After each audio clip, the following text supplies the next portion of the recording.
that we we can see po that the word of God here, sabi po, and if Christ has not been raised, our preaching is worthless. So sa lahat ng preaching, ang gaganda ng mga messages katulad po kanina dito po sa amin, meron po kaming special na guest speaker kaya na umaga po rito sa main. And napakaganda po ng mensahe, nakaka-uplift talaga. But if the Lord was not resurrected from the dead, the preaching was worthless. No? And our faith with God or in God is worthless, no? Kung hindi nabuhay na maguli ang ating Panginoon. And also, for as the Father has life in Himself, so also He has granted the Son to have life in Himself. Kaya nga, God is sovereign, even in death, no? That in life and in death, pareho lang sa Panginoon. Huh? Kaya nga, uh, Jesus can lay down His life for His sheep and He can take it back also at will. No? He doesn't need any tawag nito, magpapaalam, hindi niya kailangan na siya ay humingi ng approval, he doesn't need approval, no, he can lay down his life at will and he can take it back at will. No one can stop him, no one can hold him back. No? That's why He is sovereign. And lastly, sabi po ng salita ng Panginoon in John 14:19, in a little while the world will see me no more, but you will see me because I live and you also will live. Meaning, if the Lord Jesus Christ was resurrected from the dead, you and I will also be resurrected from the dead. No? We have the same trajectory. We have the same pupuntahan ng ating pananampalataya. Actually, there are two resurrections that could happen. Number one, sabi po ng salita ng Panginoon, if anyone is in Christ, he is a new creation. The old is gone, namatay na. Behold, all things are new. Nagkaroon siya ng panibagong buhay. That's the first resurrection, as far as I'm concerned. That the Lord resurrected the original plan of God para sa tao. And then later on, if we go to sleep, as what Apostle Paul would say, we will be woken up again in the second coming of the Lord Jesus Christ and we will be given a glorified body sa rapture. Kaya nga po sinasabi natin dito mga kapatid that our trajectory, our destiny is the same. No? The Lord Jesus, they've seen Him face to face and yet they will not see Him later and then later they will see Him. The same thing with you and me, mga minamahal. The resurrection of the Lord Jesus Christ, we will and we have experienced it and we will experience it again. No? Literally. Nung tayo po na born again, nung tayo po ay naging Kristiyano, we were adopted. We were justified. We were sanctified. And later on, we will be glorified. Kaya nga mga kapatid, it's very, very important that we know this, that the resurrection of the Lord Jesus Christ is very, very important in our Christian life. Sabi po rito, who is Jesus? Who is the Lord Jesus Christ? No? Sabi po na Acts 3:15, you killed the author of life, but God raised him from the dead. We are witnesses of this. Jesus is the author of life. He is not just the author and finisher of our faith, but He is also life. Sabi ng Panginoon, I am the life, the way, the truth, and the life. Apart from Christ, there is no resurrection. There is no life apart from Christ. He is the author of life.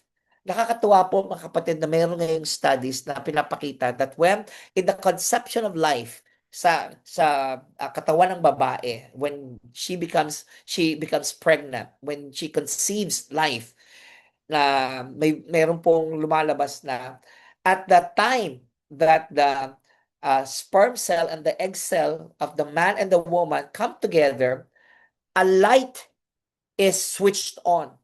Nakita ng mga scientists This is basically what the Lord Jesus Christ is. He is the light of life. The Lord Jesus is the creator of life. He is the author of life. And even beyond the grave, no? His life, as I said earlier, at the Bible says that he can lay down his life. It doesn't mean that he doesn't have his life anymore. But he can take it again. No? Parang ganito lang yan mga kapatid. May telepono ka. So, iyo yon. You lay it down. Nung iniwan mo yung telepono mo, hindi ba sa'yo yon? Di ba sa'yo pa rin? So when you can take it up again, you can take it on again. The same thing with Jesus. He can lay down his life and he can take it back at will. Jesus' resurrection defeated death itself. Hallelujah. No? Na ang kamatayan po is just a door. Ang kamatayan ay isang pintuan lamang, no? From one life to the next. No? Kaya po tayo mga Kristiyano, hindi po tayo takot mamatay. Amen.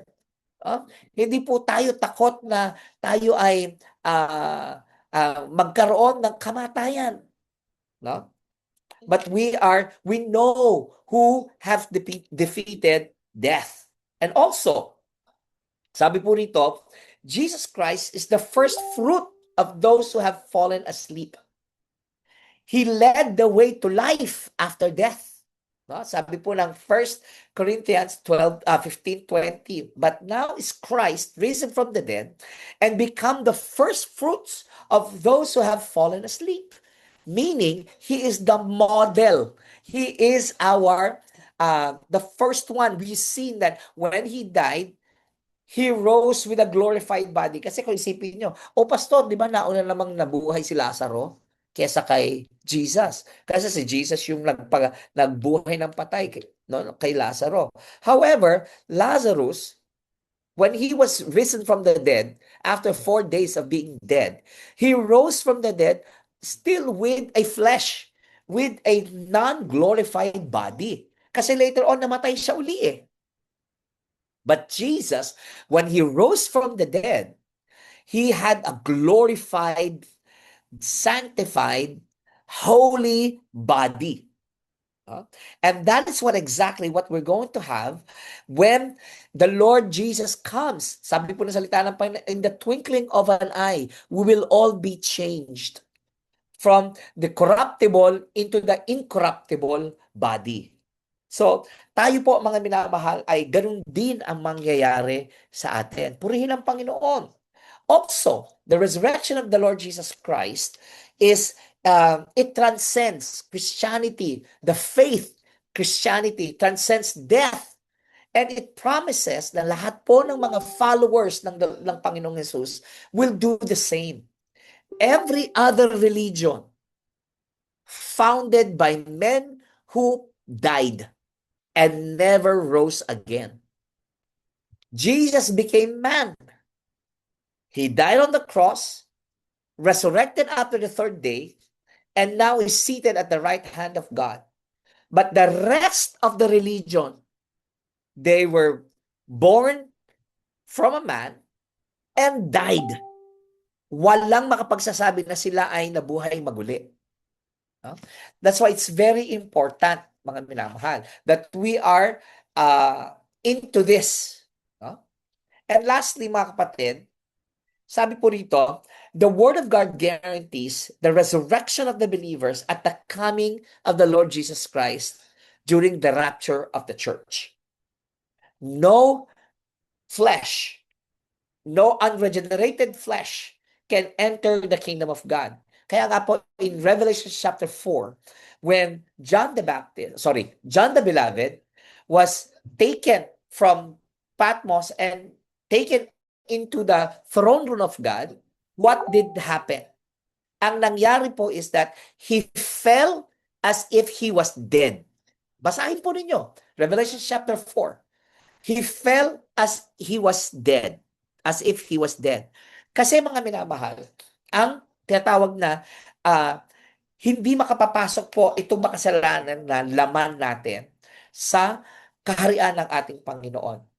That's why it's very, very important that we understand this, that in order for us, Christians, na tayo po ay makapasok sa kaharian ng Panginoon, we have to have a changed body.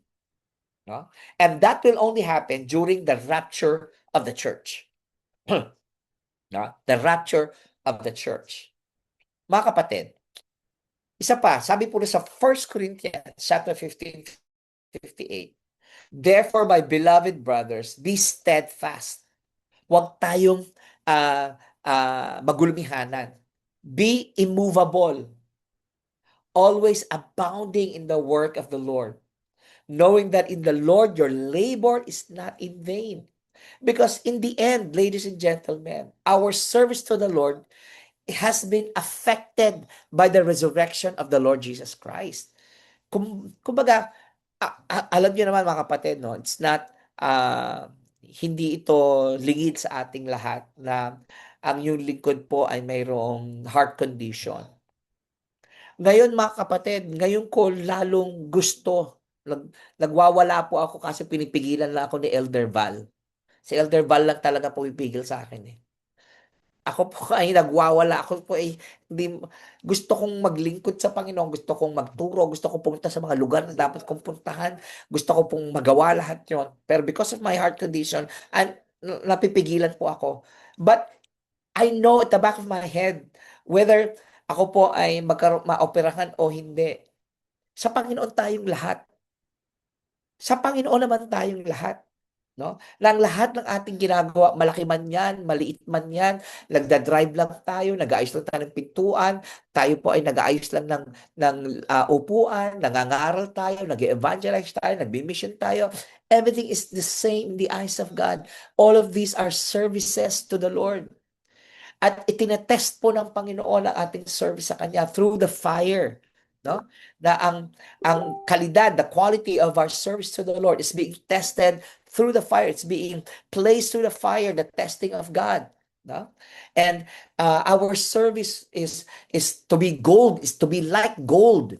And alam naman po natin, in order for our service to the Lord to be tested as gold, is the reason why we serve the Lord is because we love Him. That's the only reason. We love the Lord, kaya tayo naglilinis sa chapel, kaya tayo nag-i-invite, kaya tayo nagla-life group, kaya tayo nagpe-pray, kaya tayo nagde-devotion, kaya tayo lahat ginagawa natin because we love the Lord. And that is the very exact quality of service the Lord is looking for in His children. Because we love the Lord. Ba? Patapos na pala ako. Ang bilis ko, no? Patapos na ako. Hallelujah. Ito po ang tanong. Why is the resurrection of Jesus important? Binanggit ko na kanina earlier on. Why is the resurrection of Jesus important? Because it proves that God accepted Jesus Christ on our behalf. Amen. Amen.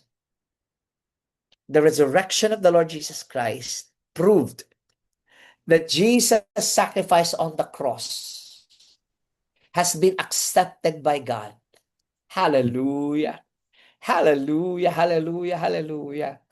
You want to say something, son? Pastor Stanley, you want to say something? Okay. Hallelujah.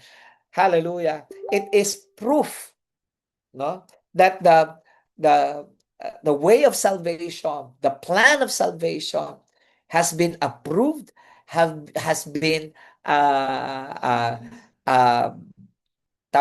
par with the standard of God. Woo! Hallelujah. You and I are no longer condemned. Therefore, there is no more condemnation for those who love the Lord. Hallelujah. Ikaw at ako ay hindi na kinokondemn ng ating Panginoon because of the resurrection of the Lord Jesus Christ. And so, I will pose 2 questions, mga kapatid. And I'm going to give you about 30 to 60 seconds. And I want to hear your thoughts dito po kasi I cannot answer this for you.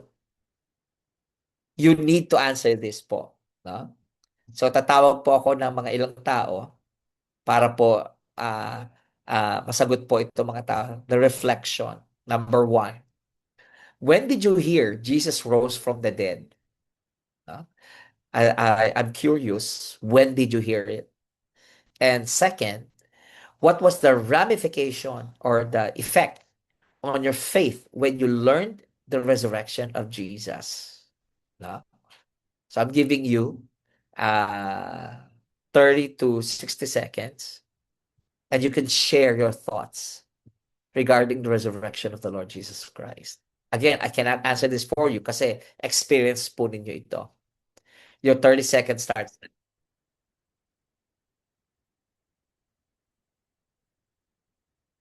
Hallelujah.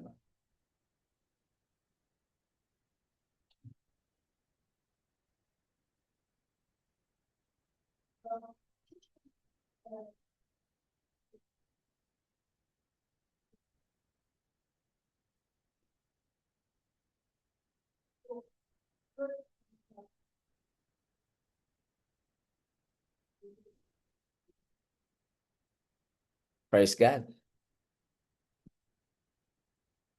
Baka po meron ng gusto sumagot. Yes, Pastor Angela, go ahead.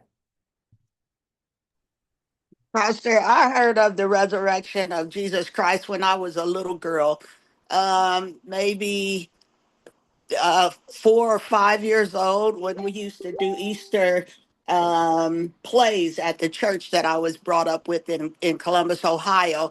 Uh-huh. And just the way that it made me feel, and seeing the cross rise up, and knowing that this man gave his life for me, and the way um, it had such an effect on my grandmothers and on my mom and dad. I just knew that I wanted to be a part of this man named Jesus. And as I grew older, it became even more real to me that he loved me so much that he gave himself for me. And just knowing that I am loved, and that someone cares for me outside of this human race. And so it secures my hope, it secures my future, secures me as a person, because I know that I'm loved. So that's how it affected me. Amen. Praise God. Hallelujah. Thank you. Thank you. What Amen. about the others? Anyone else? Before I call anyone, go ahead, Pastor Stanley. For me, I think it's the same with Pastor Angela. Due to my family background, strong Christian home, but at that age, like 6, 7, we hear that a lot because Mm, 5:30 a.m. everybody must wake up. We do family devotion Monday to Sunday. mhm. So, but it never made sense to me then. But I know it. I know that he died for me. He resurrected and all that.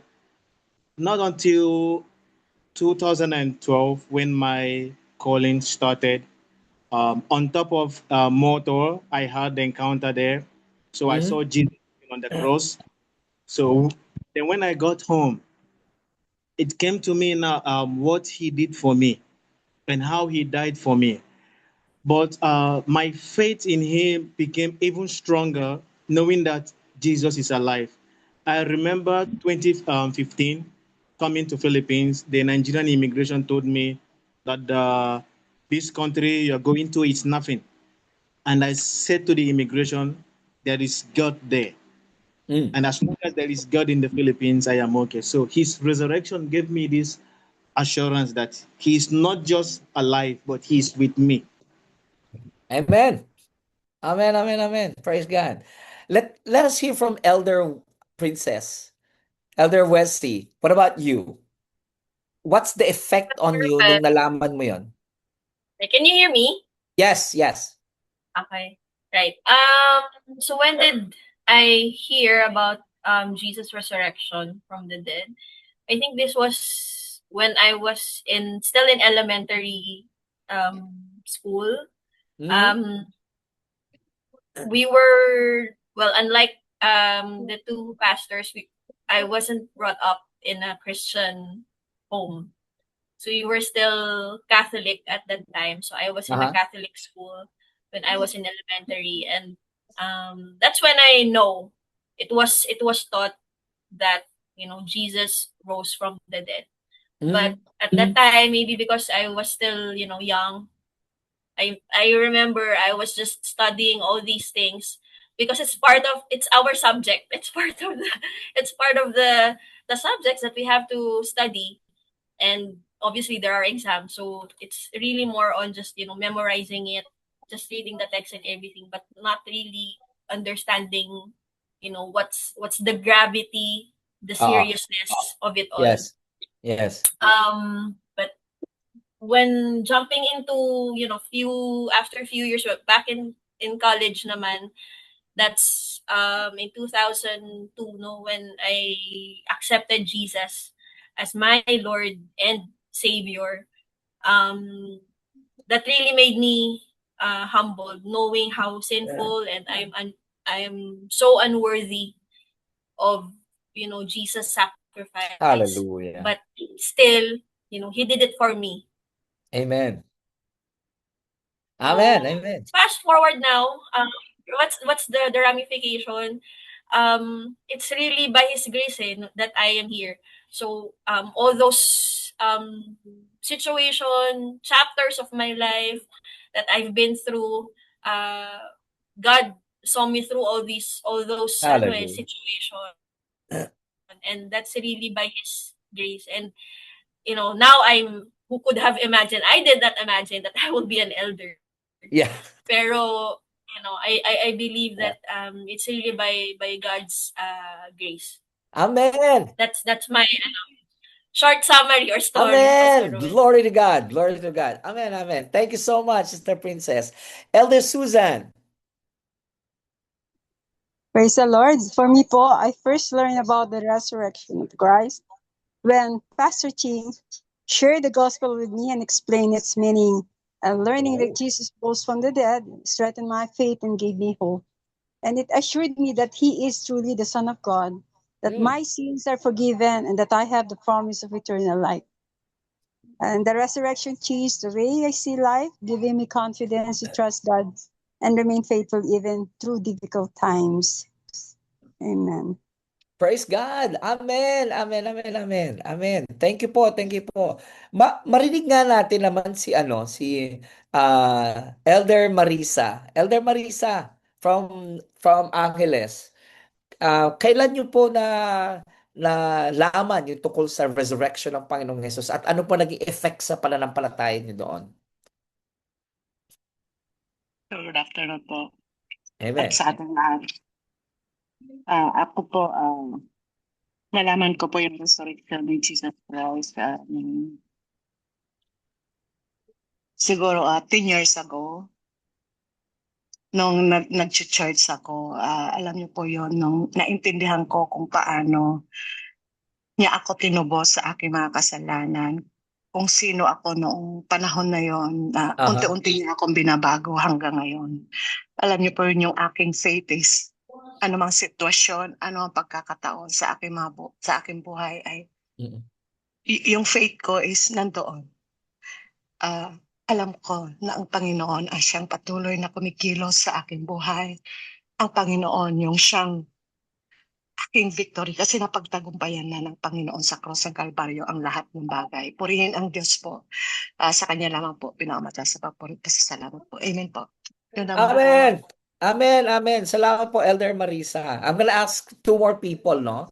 Uh, pero volunteer sila mag-volunteer. Someone from Surigao. Baka po meron gustong mag-share. Someone from Surigao.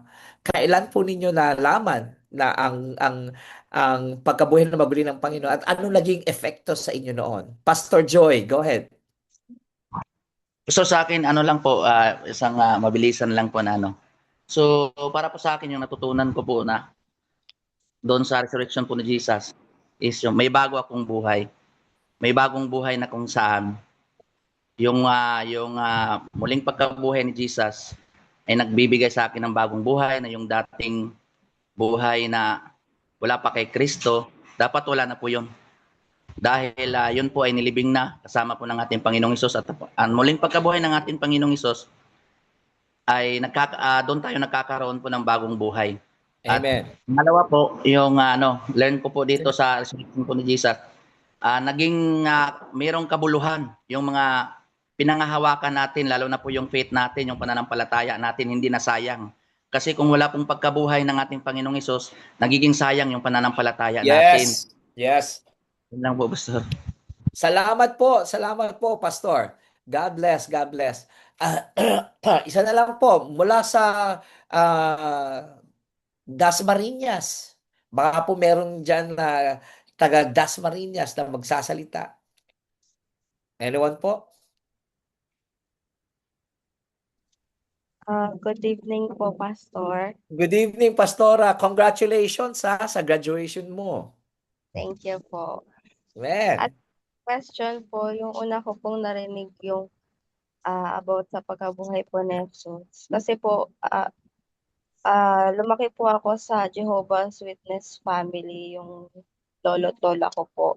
So, hindi po talaga nila binibigyan diin yung pagkabuhay ni Jesus. Pero sa school po, sa GMRC, doon ko po narinig yung about sa pagkabuhay ni Jesus. So, habang lumalaki po ako, habang napapalapit na po ako sa Panginoon, doon na po yung lumalim yung relasyon ng po sa Panginoon po. At yun po yung na-realize ko na foundation ng faith ko ay yung pagkabuhay po ni Jesus. At na-realize ko po na yung kamatayan ay hindi po talaga yun ang katapusan. So may pag-asa pa po tayo sa buhay na walang hanggan po. So yung pinakamalaking ramification po sa pagkabuhay ni Jesus ay hindi na po ako nabubuhay ng may takot, but in hope. Hallelujah. And I no longer serve a dead religion, but I serve a living King. Ang Diyos po ay buhay. At dahil Jesus, may pag-asa po, may purpose po tayo. At Amen. may matiyakan na po tayong makasama siya magpakailanman. Amen. Amen, amen. Praise God. Amen. Salamat po. Alam nyo, meron pa po, Brother Val, may isa pa akong taong gusto marinig dito, no?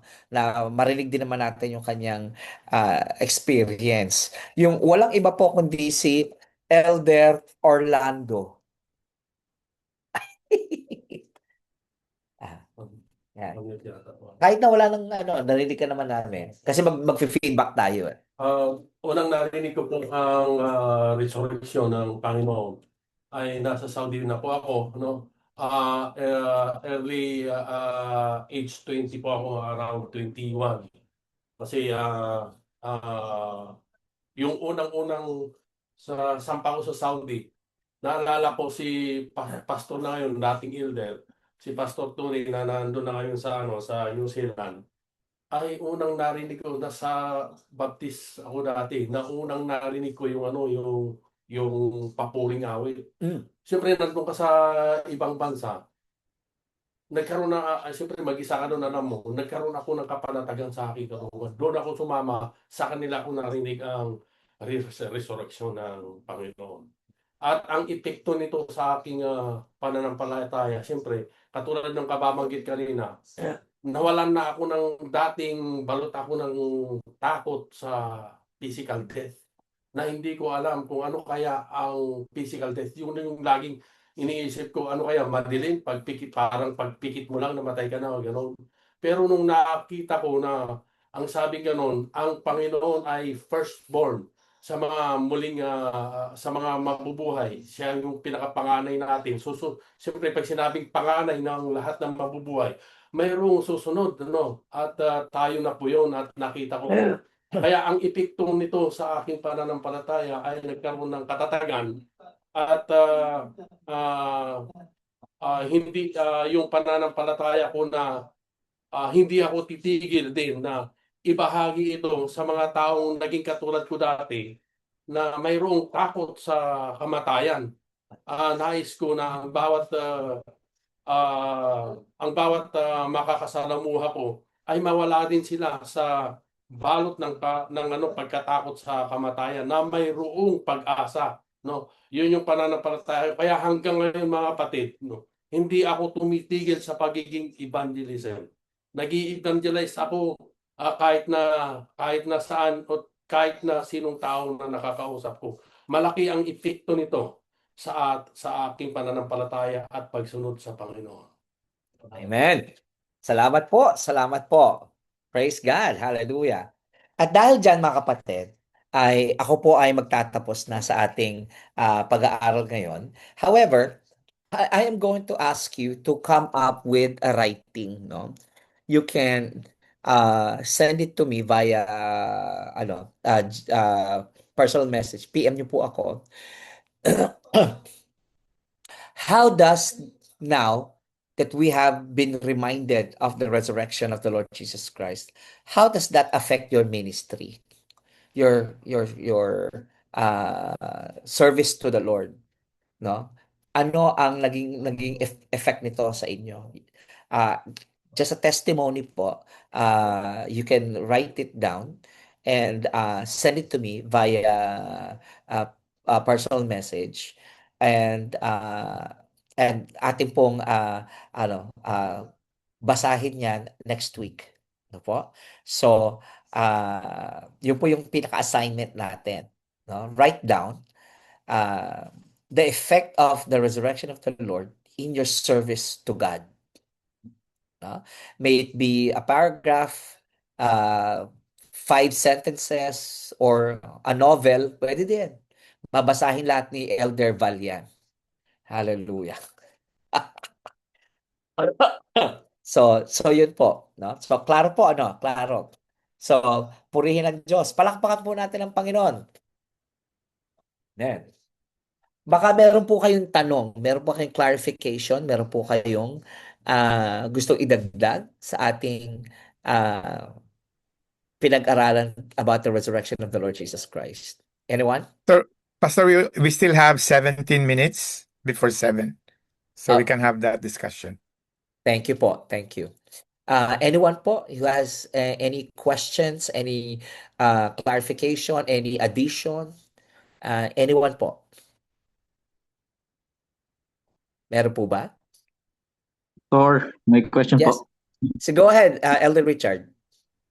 Gusto ko lang pong ilinawin yung dun sa sinabi niyo po about rapture na may iwan po yung katawan natin pagka nag-rapture po. Tama po ba yan? Or ano? Kung masyado na ano kasi. May iwan po ba yung katawan dahil sa mga pinapakita dun sa mga video, sa mga film ng rapture, halos nawawala po yung katawan nila sa film na tapos yun nga, ganun. Sige po. Hindi po may iwan ang katawan. Hindi. Babaguhin ang ating katawan. Okay. Babaguhin. So, pagka nag-rapture at dumating ang Panginoon at tayo'y babaguhin, yung may heart disease, wala nang heart disease. Yung mga diabetic dyan, hindi na diabetic. Yung mayroong mga uric acid na mataas, hindi na magkakaroon ng uric acid na mataas. At ako naniniwala din mga kapatid na kapag mabilbil ka ngayon, sorry po, pag binigyan tayo ng glorified body, I don't believe na may bilbil pa rin tayo during that time. May tanong po dito sabi ni Pastor Louie, nang tanggapin ko ang Panginoong Kristo na unawaan ko ang halaga ng kanyang pagkabuhay. Ito ang nagbigay sa akin ng kapatawaran, bagong buhay, pag-asa na walang hanggan. Amen. Si Pastor John na may tanong, paano po ang mga nakremate? Oo nga naman. Paano po ang mga nakremate? No? Purihin ang Diyos.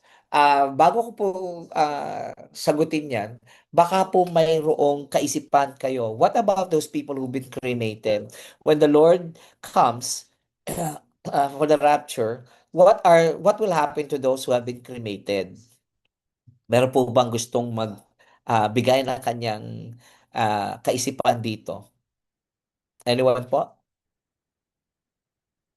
Ano? Gusto yung marinig si Elder Prima? Elder Prima, meron ka bang kaisipan? Paano yung mga na-cremate? Bumalik sila, Pastor, sa ano? Sa, ano ba yung Pastor? Kasi ako, Pastor, honestly, ako din po gusto ko talaga ng cremation. Sa akin po, sa sarili ko, practicality-wise po, mas mura, mas Right, okay. Pero, right. at saka ang sabi sa Bible, babalik daw sa alabok. Pag sinunog naman po tayo, babalik din po tayo sa alikabok, di ba? So, Okay. ah, ah, ano po bang tanong? Na mental Ano, block ako. anong mangyayari kaya sa mga na-cremate pagdating ng Panginoong Jesus? Okay Sa lang, sa Pastor. rapture? Hindi naman kailangan ng body, Pastor, yung kaluluwa naman, 'di ba? Yung soul lang kailangan ng Panginoon.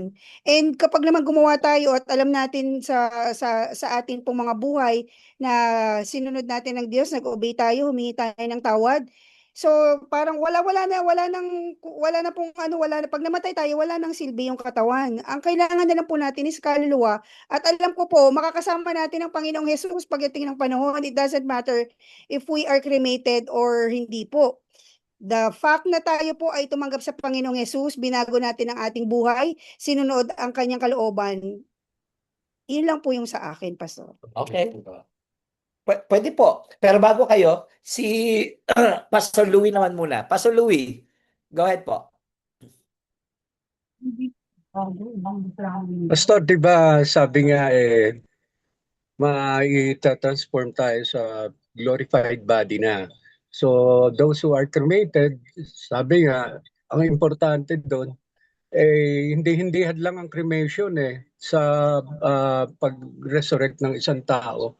Ang mahalaga is tawag dito kasi we have a God na siyang gumawa sa atin. Sabi nga ni Elder Prima, babalik tayo sa alabok, ganon, no? Whether sabi nga it is we were buried or cremated, same pa rin ang procedure ng ating Panginoon sa rapture, no? Sa gagawin niya sa atin. Hindi magiging hadlang po ang cremation. Mm. Ang importante, nagtitiwala tayo sa ating Panginoon. Amen. Salamat po. So, bago si Elder Susan, si Brother Lando muna, Elder Lando. Amen. So, una-una, pasisimulan ko, napakalaga po ang resurrection, bago ako pumunta sa Kasi nga, magkakaroon niya ng tao sa langit. Hindi magiging tao ang isang tao kung kaluluwa lang at spirit, no? Kaya kailangan magre-reunite yung pagiging tripartite being natin, yung body, soul, spirit. Ngayon, una-una, ang tanong po ba, paano yung mga na-cremate? Ngayon, ang sagot ko po diyan na, is there anything too hard for the Lord? Ang lahat ang Diyos natin ay makapangyarihan sa lahat, no? Nagsalita nga siya, lahat ng bagay ay naging existing na. So wala pong imposible sa Panginoon. Basta sinabi ng Panginoon na we will be transformed from mortal to immortal, from perishable to imperishable, yun po ay mangyayari. Yun po yung pangahawakan po natin. Nakrimit ka man o hindi, you will be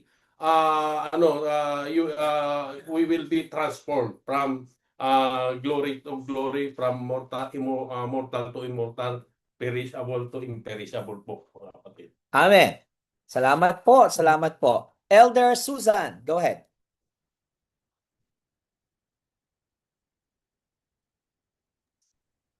Hello po, Pastor. Hello po. Hindi po cremate o hindi cremate, hindi po mababago yung plano ng Diyos. Hindi po mababago. Cremate or hindi cremate, no po. Babangon at babangon po. There is life after death, yung promise ng Diyos Yun lang po.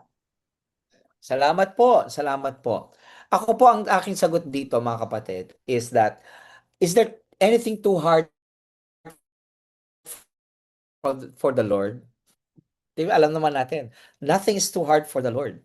So, even if we have been cremated, kasi it's just, when we think of cremation, it is just for now. But what about the Christians who were fed to the lions during the first AD, first 100 AD.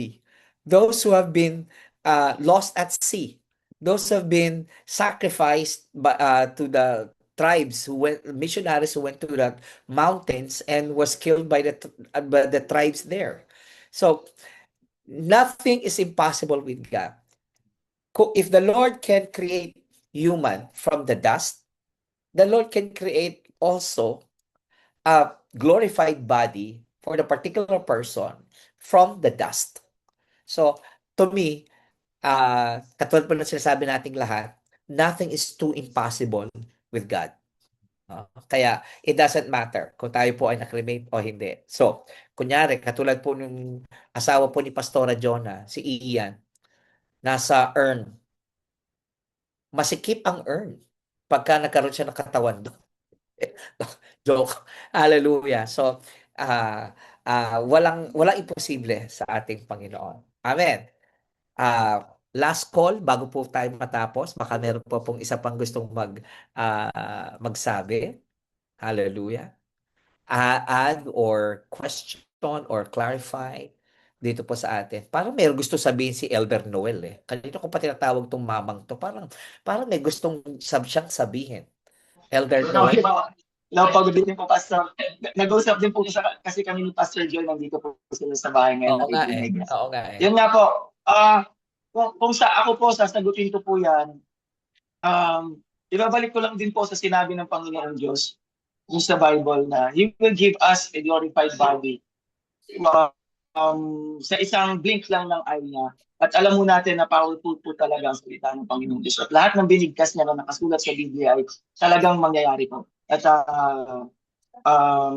sinabi nga po niya na let there be light, let there be mga trees and lahat po yan ay ganyan po. Sabi mo nga po, is pinaka-powerful ang Panginoon Diyos. Kaya po para sa akin po, regardless po kung anong kalagayan mo nung nawala ka o pumanaw ka, tutulan ka ng paa, natutulan ka ng ulo, sinunog ka or ano po. Isa lang po ang isa ding sinasabi ng Panginoong Diyos, kailangan po ikaw isang Kristiyano para mangyari po lahat ng yun. Sabi niya doon, He will give you a glorified body. And yun po, I will always stand sa salita ng ating Panginoong Diyos. Amen! Salamat po mga kapatid. Salamat po. At dahil dyan, tayo po ay magtapos ng ating first session ng ating L4. Purihin ang Diyos. Palakpakan po natin ating Panginoon. Amen. Hallelujah. After po ng closing prayer ni Elder Val, after the closing prayer of Elder Val, we're going to have a class picture. So I would ask everyone to turn on your video so we can take a picture of everyone. Okay po? So, closing prayer muna tayo by Elder Val. Okay, let's bow down our heads in prayer. Father, we thank you, Lord, for tonight. Thank you, Lord, for the knowledge that you have imparted on us tonight, Lord. Thank you, Panginoon, na kami nagkakaroon ng pagkakataon na ma-clarify ang mga bagay-bagay sa aming pananampalataya. Lord, thank you for teaching us. Thank you, Lord, for those who have shared their thoughts, those who have shared their ideas, at mas malinaw, Panginoon, ang aming inaaral ngayon, Panginoon. Lord, continue to guide us as we navigate through the entire L4 sessions, the forthcoming sessions, Panginoon. I pray, O Lord, that lahat kami ay makakatapos sa lahat ng session ng L4, Panginoon, na walang mababawas, bagkus, Panginoon, lahat ay magpapatuloy upang kami ma-equip to become better disciples, O God. Lord, tonight, you are glorified and you are Amen. magnified in our midst. Tonight, Lord, we know more about you, and we thank you, Lord, as you have revealed to us through your word and through L4, Panginoon. We will hunger learning more about you, God. Hallelujah. Ibalik mo lahat, Panginoon, ang nandito, at yung wala, Panginoon, dalhin mo sila uli sa susunod po na linggo. Lord, we bless you, we honor you, we magnify you, O God. We are doing this for your glory, O God. Amen. Thank you, Lord. In Jesus' name we pray. Amen. Amen. Amen. Praise God. Sige po, tayo po ay magkaroon ng ng class picture. If you can open your cameras. Hallelujah. Sige po. Ready? 1, 2, and again, take 2. Yan, nagbukas na si Doc Christian. Hallelujah. Sige po, ready? 1, 2. Magandang hapon po. Salamat muli po sa bawat isa. God bless you po and see you again next week. Magandang gabi God bless po. you po. Isa-send ko po yung mga materials po natin.